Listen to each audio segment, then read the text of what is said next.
So let me introduce our speaker for tonight, Tami Force. Tami has been exploring Nevada mining camps, immigrant trails, and ghost towns for over 20 years. She documents her travels in Nevada's history on her website, Nevada Ghost Towns and Beyond. So if you haven't looked, that's on all of our advertising. Go ahead and look at her website. There's lots of beautiful pictures and stories on there that I'm sure you'll enjoy. She has been published in Nevada Magazine and Trails West and has a weekly show on Radio Goldfield. Tami has a master's degree in social work and taught about people, families, and society at Western Nevada College. She has worked with a variety of groups to preserve Nevada's historical resources, including Sutro Tunnel and Friends of Pine Grove. Raised in Idaho, she now lives in the Carson Valley on the family's fourth-generation cattle ranch. Please welcome Tami Force.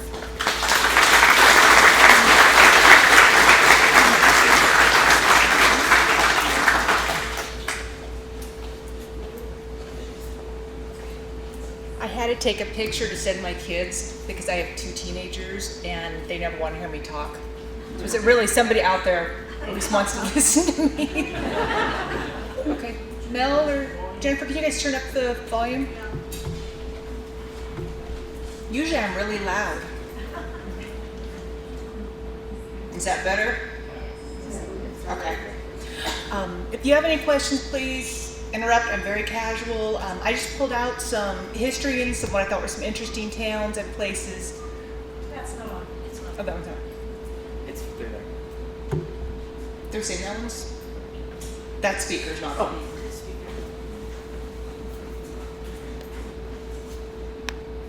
Someone turned it down. Stop. Okay. Is that better now? No? Okay. I have to trust him. I don't know how to do this. So. I'm in the middle of nowhere. This is too much technology for me.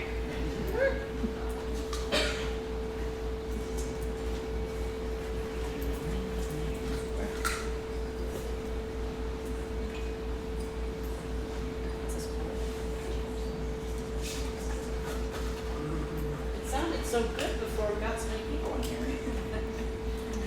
Can you guys somewhat hear me if I speak loud? Okay, I'll speak loud. Anyways, ask questions. I tried to pull out some different pictures and some different coast towns, some that are local here and some that are my favorites around Nevada and really photogenic. So this picture, if you haven't been, was down in Rhyolite this year. I was down there this spring. And my friend Austin, who lives up here, and I have some other pictures of him later, he's like, freeze. My first thought was, is there another rattlesnake? He said, no, I've got to take a picture. I'm like, okay, that's, because we've run into some rattlesnakes and he likes to tease me now. So as I said, I have Nevada Ghost Towns and Beyond is my website, and I could pass information around. I send out a weekly letter on Tuesdays with featuring a different ghost town. The article I sent out today was my favorite ghost towns to go to in the fall with the leaves changing, so a lot of Eastern Sierra. On Facebook, I have a group, and I share that same article on Wednesdays. I also write more on that, what I'm currently doing, and as much as I'd love to say that people love an article on the information on a ghost town, what they like seeing is that I'm going out and doing something. Not necessarily history, but the exploring part. So depending what I'm up to, I'm usually sharing there once, twice a week. I'm on Instagram. I'm not doing that a lot now. If anybody's in Nevada Ghost Towns and Historical Sites on Facebook, that group has about 50,000 people around the state and around the world, and I'm one of the group experts on there. And then, I have a couple articles. Is that still okay? Okay. I have a couple articles in Nevada Magazine and News from the Plains, which is the California Trails Association Trails West articles. I never thought I would do this. My newest endeavor is on KGFN. I have a weekly radio spot. So about 1 o'clock is their news hour, and you can stream that online if you're not in their broadcast area. And they have a whole bunch of different stories and different people on the 1 o'clock hour about history. So I grew up in Idaho.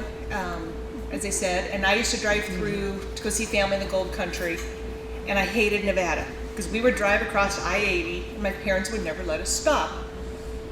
And I remember Thunder Mountain over at an Imlay, and I took the picture out, but Hermit's Cave in Dayton.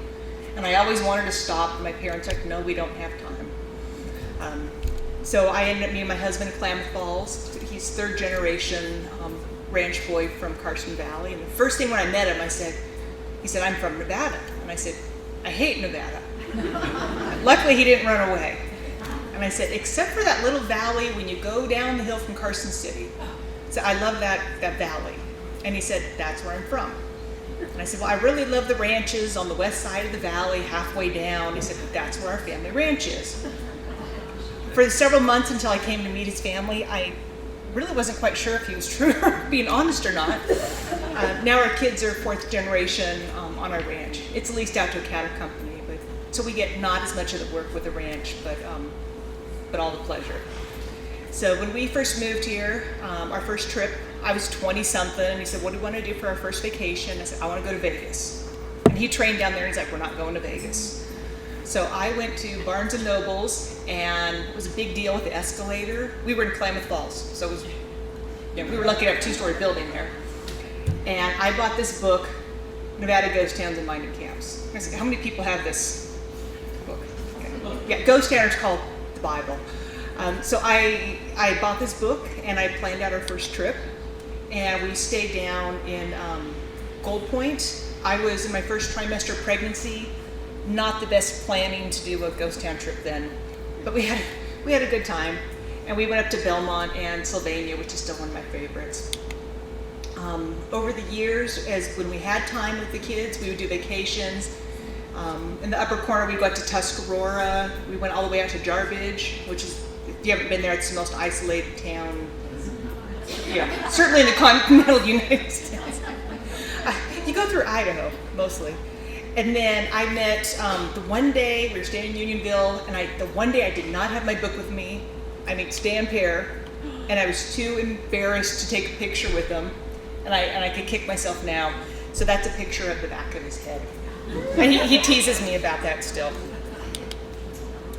So we did a couple trips. We went out to, I wanted to see Berlin on the bottom, and we rented a trailer and came out and stayed in Fallon, and then went up to Berlin, and then out to Ely to the charcoal kilns.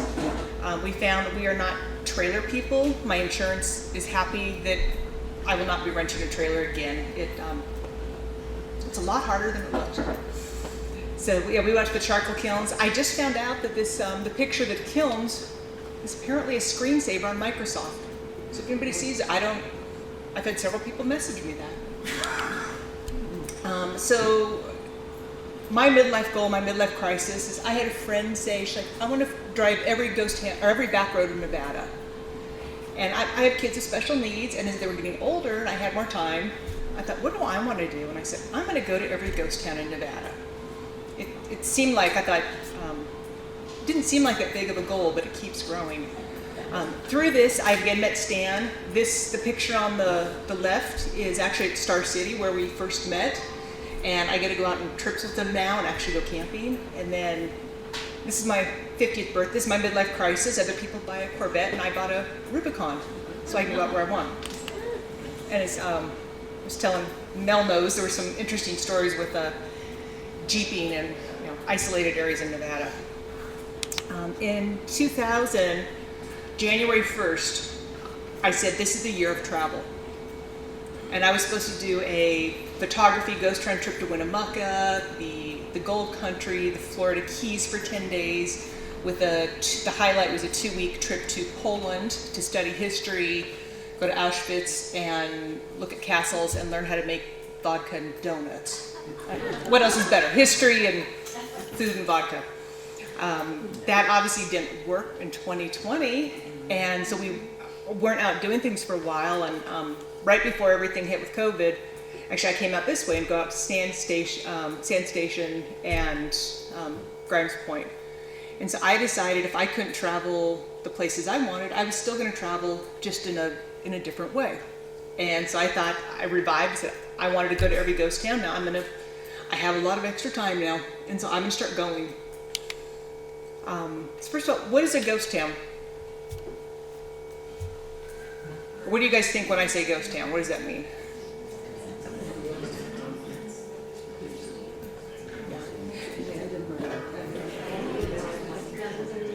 Yeah, there's really not a, yeah, abandoned town. There's really not a, if you ask 20 people, you're gonna get 20 answers.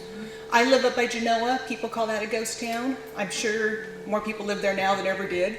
People call Virginia City a ghost town. That never sleeps up there. So it just depends how you define it. Stan Pear defines it as, in his book, as 25 people, some form of business, and a form of mail delivery, not necessarily the post office. And I thought, well, he has, you know, the ghost towns. I'll be able to work through those. Sean Hall, who has a number of books by county, he says there's probably, you know, thousands of them. So how many ghost towns does Nevada have? More than living towns? They have more in this state than any other state. Yeah, you know, I've looked up, and it all goes back to how you define it. So you said more in this state than anywhere else. I think that's probably true because how short-lived they were. Some people said Texas had more. It depends, it's how they define it. And why does Nevada have so many ghost towns? Mining. Yeah, I've never totaled it up, but I'm guessing about 90% of ghost towns are mining specific. Then you have Pony Express stage stations, ranches, you know, agriculture and some other needs. But yeah, most of them are mining. So what usually happened is a prospector would go out, and they've probably looked at every hill in Nevada and the Eastern Sierra, and they would find a promising ledge or some promising ore, and they wanted to celebrate. So they would go into town, and of course, where do they want to go is the saloon. And they'd probably have a couple drinks, maybe tarantula juice, which is made from things like tobacco juice and coffin varnish, and kind of an interesting combination of things. And they would start talking, and the word would get out, and all of a sudden, where they found the claim would be inundated with miners. So all of a sudden you have people moving in literally overnight. What was the first business, usually in a mining camp? Saloon. What was probably the second one? Bishop Broth. And then the stores came in. Churches and schools were much later. So these were a couple of, the far one is Lucky Boy. And this was the first house in Lucky Boy, which is outside of Hawthorne. And most of what they lived in, they just improvised. So there were holes in the ground with rocks stacked up and maybe a tent over them. The middle one is Aurora, and this is a little more advanced. Usually had a hillside with rock walls and foundation. Some people think this is Mark Twain. And a lot of towns, because Nevada is known for a lot of things, but trees is not one of them. So a lot of things were set were the tent cities. And what would happen with towns is the rocks they would leave, we have enough rocks, but they would take buildings. So if there was a building, if there was the tarps, they would take those when they would move.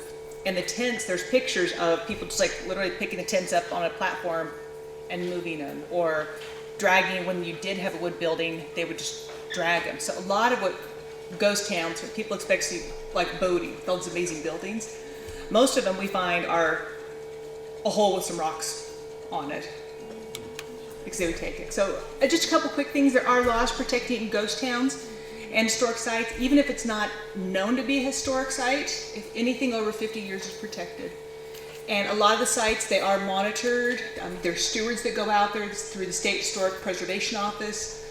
There are there's been some issues where there's cameras out there. Unfortunately, I think some people don't understand you can't take things, and you've had people out there intentionally destroying or taking things. So those are all protected under law. So anything over 50 years. Really quick, I think there were some teachers in here. I've done a lot of work with stewardship. I say I'm still a social worker, but my clients now are ghost towns and the people who lived there. There have been some groups. This is Pine Grove outside of south of Yarrington, and it's a real popular, lot of stuff to see there. And there were some people, I spend a lot of time on Facebook. and they wanted to go clean up the cemetery and work on some of the headstones. And I was stopped and saying, no, we can't. You can't just go do that. Those are protected under federal law, and we have to make sure that when it's done, that it's done correctly. And I've run into some groups up there, and they're well-meaning, trying to go up and do trash cleanup. But like to do a cleanup at Pine Grove, we had to involve, there had to be archaeologists there, and we had to have I think it was the BLM there. It was a huge project. This one, the cemetery, unfortunately, a lot of people were driving through the cemetery and driving over graves, and there was even a infant's grave that the skull was taken from, probably for Halloween decoration. So we worked with the cemetery, and the road was a dead end, so we were able to get a fence placed there and some historical information for people. So just if you do go out with people, it's just we have to be careful. Like I said, up there we had things, those pop tops off beer cans. Those are considered an antique now. I laugh because I'm officially an antique as of last month. So anything over 50 years. And people will ask, so, well, what about metal detecting? And I know the rules. It's like anything over 50 years, you can't take things. So I just picked out some favorites. Let me know if you have questions or if you have something else. Lahontan City, and the museum has a great display on Lahontan City. Stan Pear, when I started hanging out with him, I said, "Why is Lahontan City not in your book?" It had a post office. They had bands. They had a very active social life. This was the 4th of July celebration. Here's some of the houses the chimneys left. I had someone who was upset thinking I destroyed one of the chimneys. I was like, no, they're two separate chimneys with two separate hearths. But Lahontan City was not intended to be a long-term city. And so Stan does not consider this one a ghost town. It was there to build the dam, and once the purpose was gone, then the city was relocated. And this one's just right off the highway. A lot of people think you have to have the Rubicon to go out and explore ghost towns, and you do it some, and there's some places, I can't even get in there, but a lot are just, the history is accessible.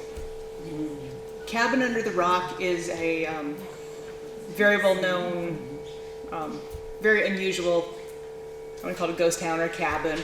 Probably the trip is usually more notorious. Mineral County gets a lot of washouts, and this road is known for being very difficult a lot of the time. But the Bass family, you can see this is a huge, the cabin under here is 2 rooms, and they're good sized rooms. And they literally, on this boulder that is jutting out of the ground, built their cabin underneath of it. And they have, you could see there was, used to be 2, but there's a chimney here. And you walk in, and there was a living room and then a bedroom in the back of it. So the Bass family, he originally mined at Pine Grove, Albert Bass, and they heard about Butler's finds down in Tonopah. So he went down there, and Jim Butler rented out a lot of his claims. So Bass worked one of the mining claims down in Tonopah, and he made a lot of money. And he went, met his wife, and so they built, this is the Bass building in Tonopah, and they built it. It was like a bed and breakfast, restaurant and a boarding house where people would stay. Tonopah at the time had all the amenities of modern life. So, and they made their comfortable fortune. But instead of doing that, they went out to continue prospecting, and they lived under a rock, literally. And a lot of people who live these places are very ingenious what they come up with. And water is important both for living, obviously, but for milling, you have to have it. So what they did is they attached through concrete, and they made a gutter system on the boulder. And so it would go down on the rock on the months when they had the rain, and it would collect into a cistern, and that's what they would, that's where they would get their water from. And then they had a second one set up down below for the mill. Like I said, instead of living in Tonopah, they lived out here, and it's still a long ways out there. Close by here, one of my favorites is White Cloud City and Copper Reed. Has anybody been up there? A couple? Yeah. It had 2 lives back in the 1860s. They had some mining, White Cloud City. It lasted for a little while, and they had a smelter. There's a lot of rooms left there. Later, they kind of kept it going, and then there's a revival in the early 1900s. There's quite a few structures left up there. I mean, for us to be, these are significant with the height on them. It's very unusual to see this. So that was actually my first article in Nevada Magazine was on that. And so here was the Mill Foundation and one of the buildings up there. And that's in Lahontanpet. That's in, from a day trip, that's really nice. Probably one of my favorite trips from Fallon. Has anybody been out to Dixie Valley? Yeah, a couple. Be careful. I'm sure you guys saw they unpaved the road, but there have been some people stuck out there recently, and because it's a dirt road now, apparently the tow truck companies would not go out and get them. So I'm in an off-road rescue group, and they had to go out. These people, they drove a car that had, they found out had no spare tire, and it fell into a huge ditch like you get out there. So they went out, they rescued the car, got it out of the ditch, and then realized it had no spare. It was some economy, Churchill, most economy cars. So be careful if you go out there. There's not a lot left in Dixie Valley, but everybody that's famous to go out and play on the tanks. This is one of the still ranches that's left out there, and a lot of people call this the U.S. Navy Taco Bell, and that's one of the few remaining buildings out there. Here is their menu. This is kind of hard to read, but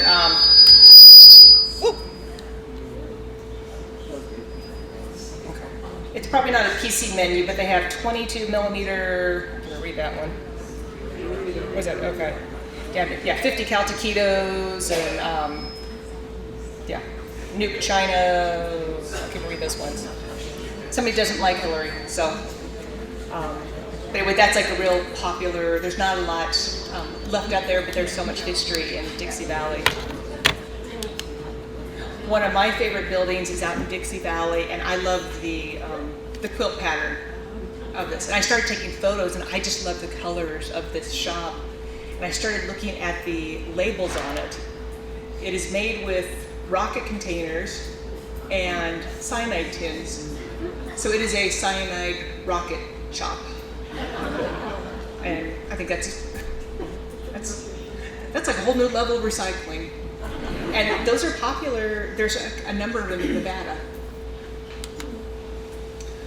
Some of the different mills, we don't find a lot of mills are still left. Just like the towns when things were moved, the mills, when things moved on, they would just relocate the whole mill. They would take it apart, they would just move it over. But there are still some hidden gems. These are usually pretty protected because they're so rare to have them out in the wild, not just at the museum. There's one in Nye County. Someone said, well, you gave the name, I said there was one in Nye County. I'm like, you tried looking through Nye County and finding where this is. Good luck. But this is in Arasta, and it's a big circle, and what they would do is they would grind the stone. So most of the mill's purpose is to break down the stone and then to be able to extract the minerals from it. So this was the primitive one. A lot of people from Mexico used them. And they would have there's kind of there's a hole up here, and there would be a beam that would go through that. And a lot of times a horse would push it around, or people, and they would push this around. On the bottom would be a stone, and it was just like a huge grinding stone. It's like we have in a ranch. So this is the most primitive that you'll find, and this one's in beautiful condition. I think the stone is in one of the Tonopah museums. There's more of these than you would think. I have a friend who has a propensity, I don't know how, she trips over them. She goes out and she trips, it's probably in Arasta. This is one of the stamp mills that's out in the wild, and this was, again, not very well known, so I tried, my goal is to document history, and so I always try to use a name, but there's some sites that are sensitive that need to be protected. So my friend found this as a surprise, so that's what I've named it. And there are only a couple stamp mills left that I know of. This one they went through and they modernized it in the 1930s. And so there was a big modern ore bin. And from above, that's all you could see. It just looked like a metal shed. And it was when you came around the road, when you're coming down, you can actually see the stamp mill there. And this is one that a lot of the stamps, a lot of the hardware is still intact. Danny Mill is outside of Dayton. It's one that if you know where to look, you can see it from the highway. It's an unusual mill. If anybody has any information, I would love it. We think it was some type of a rod mill or a ball mill. And then these little pockets, that's probably where the ore went. The mine dates back to the 1800s, but some of the equipment, when I looked at the stamps on it, the companies weren't around till the 1900s. So it was probably something that was mined, and then they went back and modernized it. And this is Stan. I was just out with Stan Pear with the Tonopah Mining Park. This is probably the best preserved stamp mill in Nevada, and it's a 10 stamp, which it's probably kind of dark. You can see, there's 5 and 5 batteries. And we were out there trying to survey it, to look at the quality of it, and to look at the feasibility of could this be moved to the mining park, and would they be able to even restore this? So getting there was a challenge. It was a bit of a hike in. One of the questions is, how would you get this back out of there if they did relocate this? So they're saying they probably have to build a road and disassemble and take apart. So there are some of these treasures out there, and that just makes it more special when you find them. Westgate, I'm sure everybody's been past there. I stopped the first time because I love the windmill and took a picture. And it wasn't until later I realized that Westgate was a Pony Express station, and it was the cutoff between when the Pony Express route changed from the one that went down to Fort Churchill to the Stillwater Dogleg route. During some time. So Westgate was the final spot where that diverted. And there's also a mill up on the side that I'd like to go back and photograph. So what is this? This is out at Westgate on the side of the highway. Does anybody know what this is?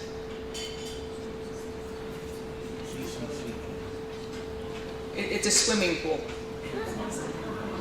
So why, literally, you can see from the distance, Highway 50 runs right at the corner. So why would there be a swimming pool on the side of Highway 50 at Westgate? CCC camp. It was a CCC camp. Nevada had a lot of different CCC camps. My grandfather was in the CCC. I've been to quite a few, and they had, there's a great one on Geiger Grade. Oh, that was a campground. But they had pools, they had whole buildings out there. So if you know where to look, there's on the side of the middle of nowhere is a swimming pool. La Plata, has anybody been up there? Couple. Anybody know the importance to Churchill County? First county seat. First county seat. Anything more? In Churchill County. Yeah. The first one was Buckland, so it was actually in Lyon County, temporarily. So some people say this is the courthouse. I didn't find any evidence that an official courthouse was built. And this has great rooms. Has a number. This is the first time I saw a fireplace that was still intact. And it has a number of different buildings up there. And that's a great tip. So this is, talk about, if anybody follows Nevada Expeditions, we go out a lot together, and the things we do for photos, we were trying to photograph each other through the chimney. Had this been like during spring or summer or rattlesnake season, I wouldn't have been there. So 2 years ago, Stan, who like I said, since become a good friend of mine, I was able to go out the first time camping with him. I hadn't camped in a long time, and I'd been out with my kids. So it was a whole different experience going out with myself. And this picture was one of my favorite pictures on the left, and it was just a fluke. I was the only female, and so they gave me the most private campsite. And it was that night. We'd been out exploring, and it had been raining, and I turned around, I was getting dinner ready, and it was just this beautiful cotton candy skies. And then Austin and I, just this year, for Nevada Expeditions, we took Stan out when we were looking at that mill. A lot of people had to leave, and Stan had not been to one of the ghost towns in the area. So we took him actually to several ghost towns he'd always wanted to go to, but never been. So it's fun that now that's our mentor, that we both followed him for all these years, that now we get to take him places. And we did not kidnap him. He always looks like we're torturing him, but we did. Park Canyon is one of my favorites. That's down in Ninth County. And it's a spectacular mill, a little challenging to get to. What I'll always remember is part of the reason the photos cropped art was I ran into a tweaker camp there. And there was a whole lot of junk around, which I notified one of my friends who was the police lieutenant for that area. So I think they went and did the cleanup of it. If anybody goes here, I found out later that this is a big mountain lion area. And they said, oh, one was probably stalking you. I'm like, oh, great. So I think that's one of my favorites. I remember Park Canyon because this was my second rattlesnake I ran into in about 5 minutes. I almost jumped down on one. And I didn't know, I'm deaf in one ear, and so I didn't know if I could hear a rattlesnake. And I could hear them, they're very distinct. But I couldn't locate where the sound was coming from. And so I thought it was right behind me on the right side because that's where I could hear from. I still don't know where it was. I know you're supposed to slowly walk away, but before Austin could say, don't jump, I was like airborne. I've been working on that. Now I know that just means warning. This is when we're just up at Jefferson in Nye County, and a lot of the websites, there are a couple, a lot of us don't give directions. And that's not because we're trying to keep things private, we're trying to keep them safe. And also road conditions change dramatically. Jefferson is amazing. I need to go back and spend days there to explore it. And we went up there, the roads were great. And then Austin, I went back for my 50th birthday, we went camping up at Takima Caves. And the roads had 6-foot washouts and they couldn't get dirt bikes in there. And it was a 2-wheel drive a couple weeks earlier. So that's part of the reason with directions is roads change overnight, and especially this winter was hard, and the spring has been horrible on roads. Yeah, and that's when I don't even know, from the pictures I saw, I don't even know if you can get an ATV in there right now. Some of what I come across is interesting stories. I think as a therapist, psychotherapist, my interest is people in society, and so I love telling their stories. And some people think that this is a joke in Goldfield, and if people can't read, it's unknown man died eating library paste. It is probably the most photographed and most famous headstone in Nevada. So why would somebody eat library paste? He was starving. Yeah, he came into town, probably a miner, he was starving. Library paste was made from flour, so it probably smelled like delicious bread to him. He probably wasn't aware that it also contains alum, which is poisonous.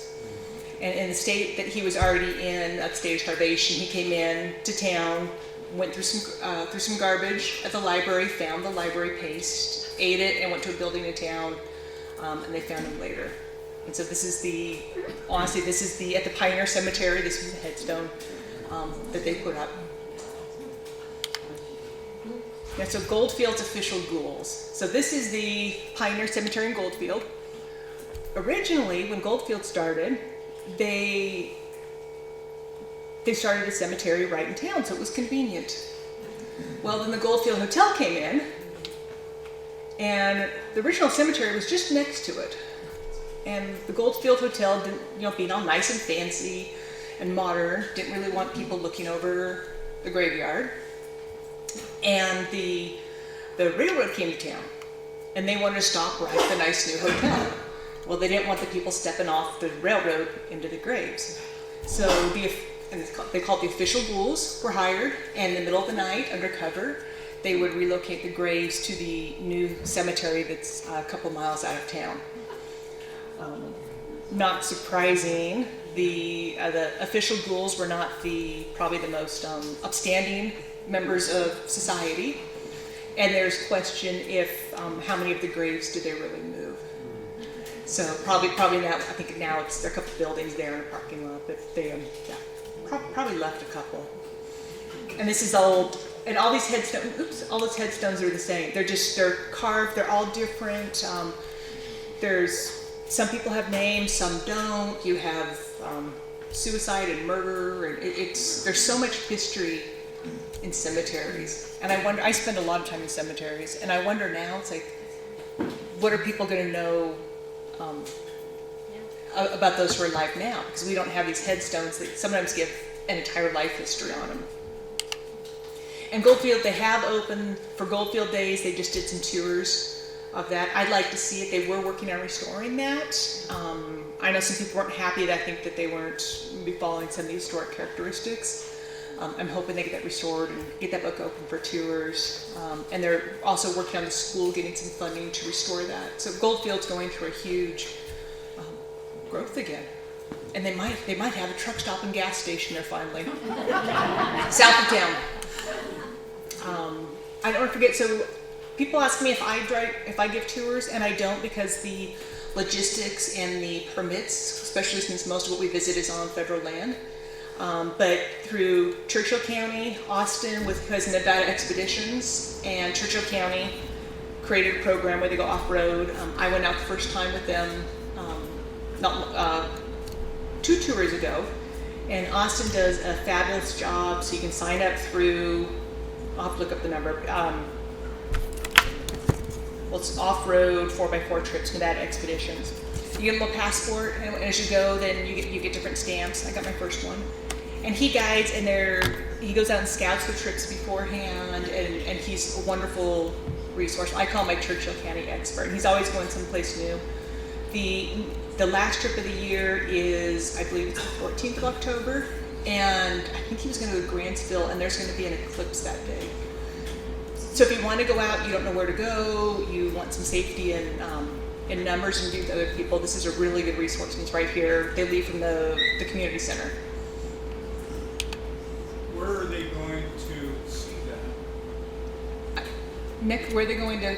Where are they going to view the eclipse? I thought he said, a little north of us. yeah, I thought he said Grantsville, but I'm not sure. I know he's had some changes this year with where they plan to go. In fact, we'd go out and we check the roads and they're fine, and then a storm would come through, and a week later they're not fine. So I think that's the current plan, and that'll be a real popular trip. I think they have the glasses and everything for the eclipse. Sometimes history. This is the Dayton Line Works. Out of the skills, it's interesting. Out of all my friends that we go out and explore, and this is pretty much what we do. I think one has a history degree. We all have different backgrounds, but we love history, and we're always investigating and looking for something more. And these lime kilns, it's funny because they're almost right in town, and nobody knows where they are. And a lot of people, this was one of my favorite articles, a lot of people said there's no information.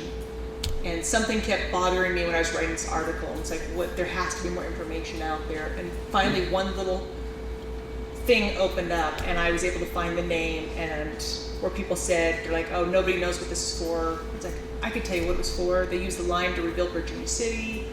I could tell you how many people were in the bunkhouse, and there's so much information. So this was obviously store picture of it, and then the kilns, you see kind of in here, they did build them in the side, and there's travertine on top. Travertine has lime in it, and so they would make the lime there, and they would use lime both for the milling process, but they would use it in bricks and in paint. So this was established after Virginia City burned, so probably a lot of this was used to rebuild Virginia City. Speaking of that, if anybody hasn't been out, the Sutro Tunnel, when I decided to go to every ghost town in Nevada, I thought the Sutro Tunnel was one of the few places I would not be able to go. It was right off the highway, you could see it. And at the time, it was known if you went out there that you would be met on the wrong end of a shotgun. The family that owned what was Sutro Ghost Town and the Sutro Tunnel donated it to Friends of Sutro. And they've been going back and doing a wonderful job reopening it, restoring Sutro, and it's open for tours now. They contacted me a while ago, and they wanted me to help spread the word that it was open. So I got to see it before they did the restoration work, and I thought this was going to be a one-time, I'd never get to see Sutro again. They wanted me to, like I said, to spread the word, and I said, give me 1 day of tours. And I said, I will have all the big ghost town history people, Forgotten Nevada, if anybody follows them, Nevada Expeditions, Travel Nevada. I said, I will get the word out that you guys are looking for tours. And they were sold out like within the day. They've been doing a lot of work. This was my first time in the tunnel, and I was like that far in the tunnel. And if there was a lightning bolt or an earthquake or any loud noise, I would have been out because it was not stable. You could see the collapse there, and in the background you could hear the rocks dropping. But they restored it. I was at the opening of it. They did from San Antonio Bay Ranch. Yeah. So we went and did tasting in the tunnel. They put these big, they called it a turtle. It was a big metal shell that they would put in the tunnel, and then they would build the wood over at the supports, and then they would push the turtle back and then build the next section. So now you can actually go in into the tunnel, and I mean it would be wonderful if they can open it up. I think the entire tunnel is like 7 miles, but you can. That's part of the tour now is that you can go into this to the tunnel. One of my other articles in Nevada Magazine was about the portal, and a lot of people think of the portal that you see now, but originally it was just a big square. There's big square timbers, and then later at some point, and it's not a photo you see a lot, you kind of have that Grecian, Greek Roman architecture, and that one was there. Just about 10 years, and now that the portal, if you compare it, it looks the same. I suspect, looking at the back of the portal, it's made of brick. I wonder if the lime in that was from the Dayton lime kilns. Another garlic I loved, Sutro has a mule shed. Horses are, I never had one. I think by the time my mom said I could have one, it was that or a car, so I never had a horse. But a lot of times in the mines, horses are taller and they're skittish. And when they get upset, they will rear their head up and they would knock themselves out or hurt themselves. Mules are smaller and they're calm. And so Sutro developed a whole mule barn, and that's what he used in his tunnels. And so this is one of the miners in the Sutro tunnel with his mule, and they were friends. They would feed at lunchtime. The mules would eat probably their pasties and their lunch and their coffee, and they would share that with the miner. Another thing about mules, when someone says you're stubborn as a mule, mules are smart. And so when they would have the blasting, the alarm go off, instead of horses spooking, they'd get out. And if there was danger someplace, they wouldn't go in there. So if someone says that you're stubborn as a mule, that's a good thing. This is the frog pond at Sutro, and it's still there. They've actually expanded this out. Adolf Sutro, he was a businessman, engineer, but he never wanted to see anything go to waste. So he had all this water coming out from the Comstock, and he's like, well, what can we do with this? And so he built a pond, and they raised frogs for Virginia City restaurants.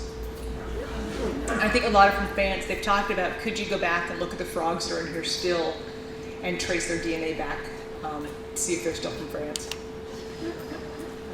This is one of the mansions I'm going to call it the mansion, at Sutro. I was excited to learn this came originally from Empire City. And Empire City is now the waste treatment facility in Carson City.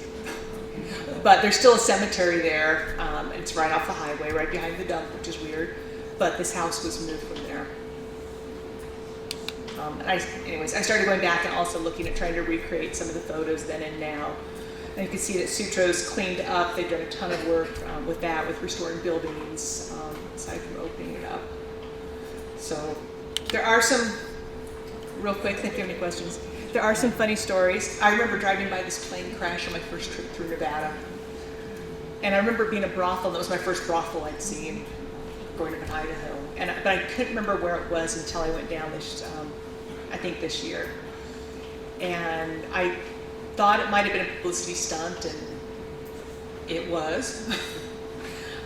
The brothel there had the idea originally, it was the Star Ranch, and to get clients in, they said, oh, we're going to put a mattress in a field in a big star. And if clients jump out of the plane and land on the mattress, then they get a night with the lady of their choice. I don't know how that could go wrong. So a plane left from Davis with the clients, and they flew over, and Nevada, if anything, is known for wind. And they hit a line and they ended up crashing the plane. They all survived. They must have had angels looking over them. But it turns out, an inexperienced pilot, Nevada winds, and half-naked ladies of the evening it's not a good combination. I know we're getting late. I want to see. So I took about Austin's trips. I could pass this around if anybody wants to photograph this. And they do them so once a month from, I don't know if it's June in the spring. If anybody wants, I have some flyers for Sutro Tunnel. And there are, I think, different levels of memberships. And everything goes to support them. And they've been preserving the town. They have a ton of volunteers going in. So, do you have any questions or anything in particular, or stories? Is that book you had showed earlier, is that still available, or are they pretty much out of print? Nope, it's still available. I was working last weekend with Stan at Candy Dance to sell them. He has an online store, Nevada Publications. I think it's a .net. Now it's funny, in the groups, people will find an old, horrible, beat-up copy, and they'll be so excited, and that they found this. And it's like, you could go buy it from Stan. And they'll say, well, is he still, is he alive? And he's like, I was just camping with him last weekend. He's fine. He has two books. The one book, the ghost town is called the Bible. It has 660 towns in it, and it has information on them. Then there's an atlas that's an accompanying, and that has additional places that, like Lahontan City, that he doesn't consider a ghost town. And then that also has places that are like mines and hot springs and petroglyphs, and there's a lot of information. Yeah, and he does Dayton Valley Days or Dayton Days, some different events. Does he do book signings?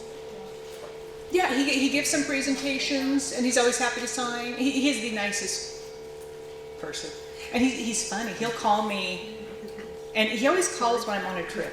And I don't know if that's he knows I'm on a trip or just I'm on a lot of trips. And he calls. And one day I said, "What are you doing?" He said, "Oh, I'm reading." I said, "What are you reading?" He said, "I'm reading Burlesque for Beginners." He said, "That's Stan." He's a character. And he called me the other night, and there's some people who've been upset with a couple of us for giving names of sites. It's like our goal is to document history, and to do that, you have to give the site, but we also try to promote stewardship and to protect sensitive sites. And so Stan had called me the other night, and he's like, I'm towards the end. He's like, he's in his 80s. He's like, I've done this for years. I've gone out and explored these places. And he said, I'm passing the torch on to you and Austin and a couple others. He's like, it's in your keeping to preserve these towns and to have them remembered. So that was very humbling, and it's a heavy weight too. Here everybody considers the Godfather, that he's entrusting us to preserve the memories of the locations.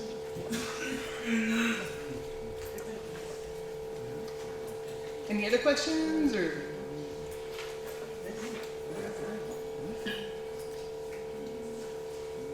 So,